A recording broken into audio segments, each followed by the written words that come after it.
I'm Steve Kuncewicz. I'm the Head of Intellectual Property and Media at Bermans solicitors in Manchester.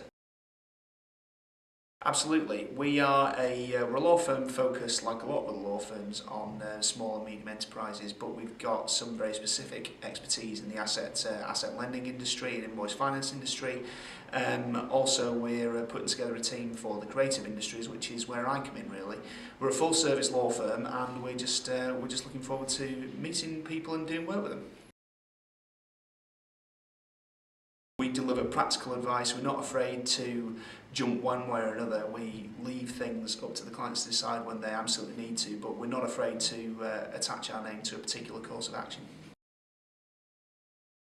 As often as possible, usually with too much sugar.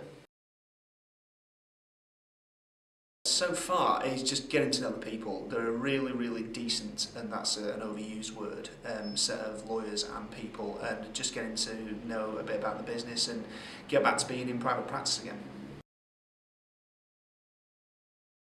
If you're in the legal sector, doing business with Manchester Law Society, not really a company, but an organisation that anyone in the legal industry needs to be engaging with in some way, shape or form, and if you put a bit of time into it, you get a hell of a lot of value out the other side.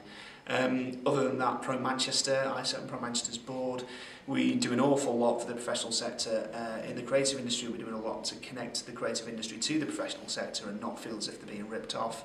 Certainly, if you're looking at a networking group, that's would normally be my first port of call. Third, online ventures for obviously giving me the airtime to waffle at you. I'd say certainly Fran Ecclesbeck at the Law Society. There is no one she doesn't know, and there's no one that doesn't know, like, or trust her. Howard Bernstein, certainly, just because everything at some point that has to do with the Manchester family goes in some way through or around Howard, and his view carries an awful lot of weight still with people. Besides that as well, Richard Leese.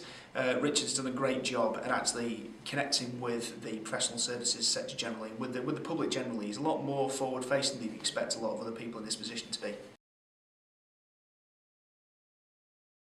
Al Mackin at the E-Word, good friend, an excellent businessman.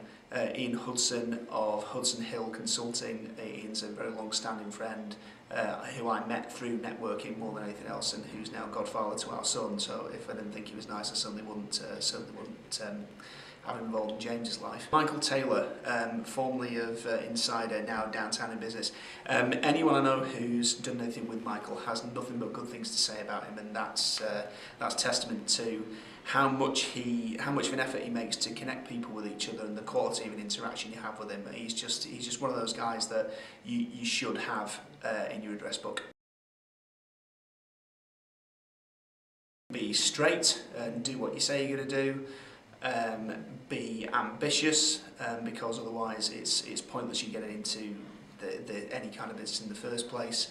And be aware of the fact that the world is changing around you at a rapid speed. Almost famous in the Northern Quarter. It shouldn't be. This gut represents a fairly large investment, some of which has been made in Almost Famous. It's still cool. I think it's going to stay cool for quite a while, and mainly because the owner is mad as a box of frogs. But it's without a doubt the best burger in Manchester. Oh, certainly, and this is a little bit biased, Pro Manchester, if you're in the professional services sector, if you want to be connected to the wider business community. Other than that, if you're in the creative sector, there's a lot of events held by the MPA, the Manchester Publicity Association, that will get you networked in around your own industry, but also potentially with future clients. And apart from that, the problem is that there's an awful lot of different networking events to choose from. Actually, if you're in the creative sector, Media City are putting on some quite interesting networking events at the moment now as well. There's a lot going on out there, and there's a lot of events where you can turn up and just see these things going on and feel as if you're part of the community.